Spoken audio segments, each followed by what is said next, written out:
those that make an impression, are celebrated and enshrined by their game. And then there are those that make an impression, are celebrated, but not enshrined. As time fades, their memory and glory slip into the ether. Welcome to The Forgotten Ones. Mr. McCubby Cove, the Barry Bonds story. Barry Bonds, born July 24th, 1964, to Patricia and Bobby Bonds of California.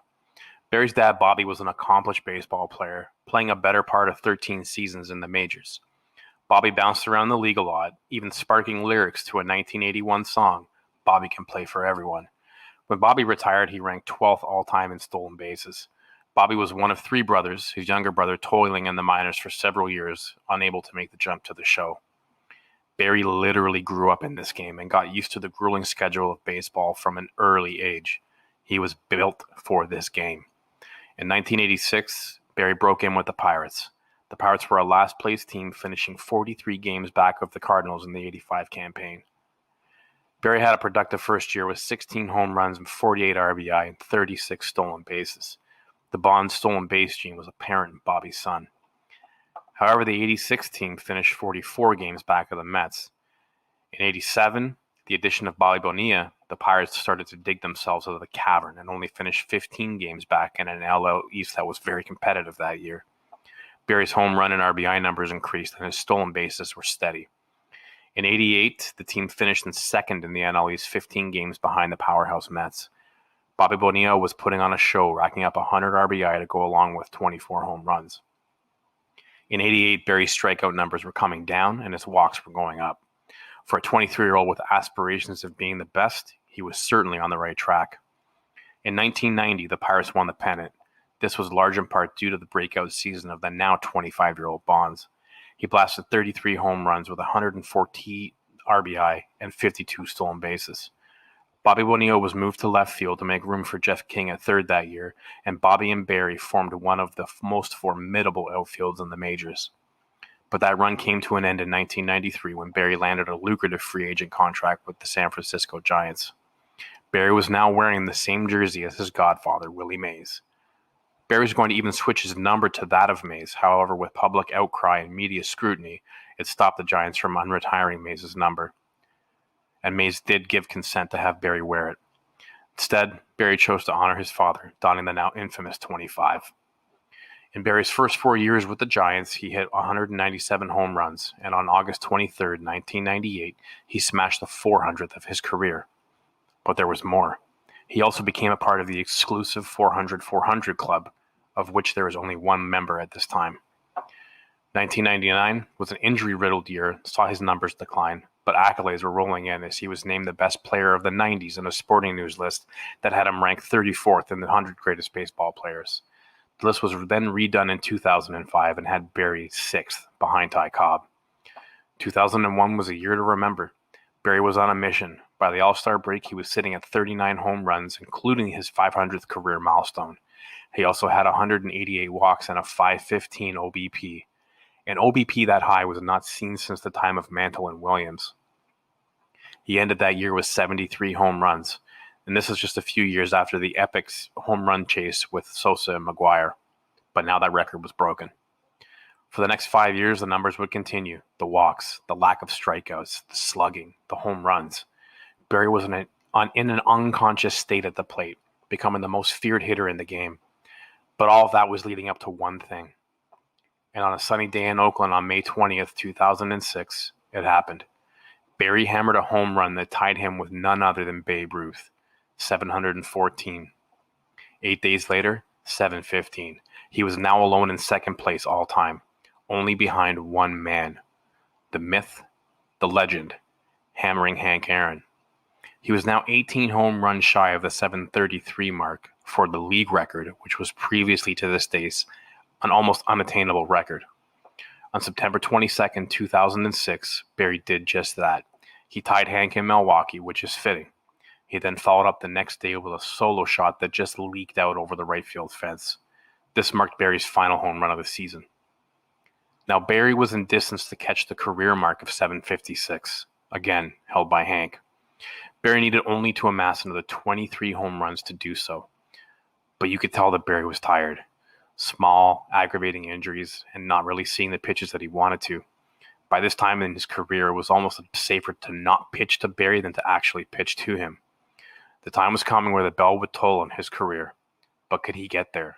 Could he get to that 756 mark?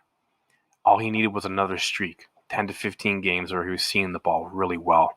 It was doable. In 2007, there were some contract issues. After a lot of back and forth and intervening by the commissioner's office, Barry was forced to settle on a one-year deal. The start of the 2007 campaign was a rough one for Barry. He went a good distance between home runs. April 4th, he hit number 735. There was some silence in the bat for a bit, but then again on April 13th, he hit 2, followed up by a string of games that left him at 740, including a blast in McCovey Cove on April 18th. May and June, he added a few more. July 19th, he went 3 for 3 against the Cubs, including 2 big bombs. But then, the culmination of a career. The traveling on buses, the traveling on airplanes, away from your family for 20 years. 20 years of pain and anguish of a grueling 162-game schedule. It happened. August 7th, 2007, at 8:51 in the bottom of the 5th. 2 outs. No one on base. Mike Baschik threw a 3-2, 86-mile-an-hour fastball up in the zone that Barry put a charge into. The air was thick. The ball was headed to the biggest part of the ballpark. Could it go? Barry's arms were up as soon as he hit the ball. He knew it. Unfortunately, in 20 years from Mike Baschik, he will be a clue on Jeopardy known as the pitcher. What this did was bring Barry's career full circle. He had accomplished what could be accomplished for 33 years. He attained the unattainable. But with greatness comes those that wanted to throne you and muddy your name. But Barry had made some mistakes that definitely upset some people. First, in 2003, he withdrew from the MLBPA's licensing deal, feeling that he could get better marketing deals on his own. He was also the first person in the 30-year-old program's history to not sign that agreement.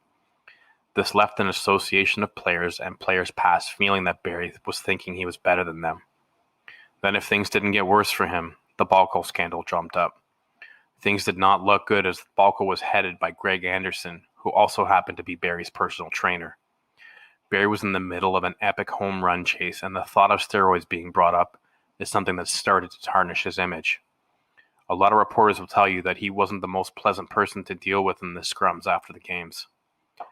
Barry was indicted in 2007 on 4 counts of perjury and obstruction of justice. The prosecutors filed paperwork insinuating that Bonds had tested positive for steroids a month before he broke McGwire's home run record, who was another man being punished for the use of anabolic steroids. 2005, Balco was done, and deals were struck where Anderson did not need to name the players involved. See, at this time, there was no rule for steroid use. In fact, it came in later. In 2011, Barry was convicted of obstruction of justice due to evasive answers he gave during the Balco trial. However, Barry fought this and appealed, and later the conviction was overturned 10-1. But the damage was done. There were no records that were kept stating that Barry had been taking some undetectable drugs. There were also reports of him flying into roid rages. The list is long of those that came clean and admitted to using steroids. Some of them even saying that Barry himself gave it to them. Here are some hard facts. 1. Steroids only showed up on the MLB banned substance list in 1991. 2. The MLB did not start testing players until 2003. So everyone points fingers at these guys for using them and says that the integrity is poor and that they disrespected the game. But let's take a look at some of the greatest that ever played. Babe Ruth. Babe was a known user of cocaine and methamphetamine, horse tranquilizers, and drank like a fish. Ty Cobb. Ty was an abuser of cocaine. Let's also not forget about his admittance to killing a man on the street in Detroit so he could see what it felt like to kill a man. Mickey Mantle. Mickey used to inject a cocktail into himself that included anabolic steroids. Tris Speaker, Cap Anson, well, their issues are apparent. So if we can conduct a little exercise, From 1986, his rookie year, to 1991, when they began testing for steroids, Barry had amassed 142 home runs, 212 steals. To average that out, it's 20 home runs a year for a 20-year career that's still 506 home runs. Barry's been doing a lot of work to clean up his image, and he's been providing a lot of guidance to the young and up-and-coming ball players, and I think it's been helping the game a lot. Regardless of the accusations and the question of his character, which, to be honest, if he never took them and reporters bombarded him with the questions about steroids, I would be a little short and disrespectful with them as well. But those are the guys that cast the Hall of Fame votes, so there is no coincidence as to why he is now in his final year of eligibility. Simply put, the man holds the record for most career home runs, the home run season record, and the only member of the 400-400 club, and the only member of the 500-500 club remains on the outside looking in at Cooperstown. As time goes on and people forget about that day in 2007, there is a huge risk that Barry Bonds, his image, his talent will fade and he will become a forgotten one. Thank you for joining us from Apple, Spotify, or the podcast platform of your choice. We look forward to meeting you again next week where we discuss another forgotten one. Thanks very much. Stay safe, support local, and see you real soon.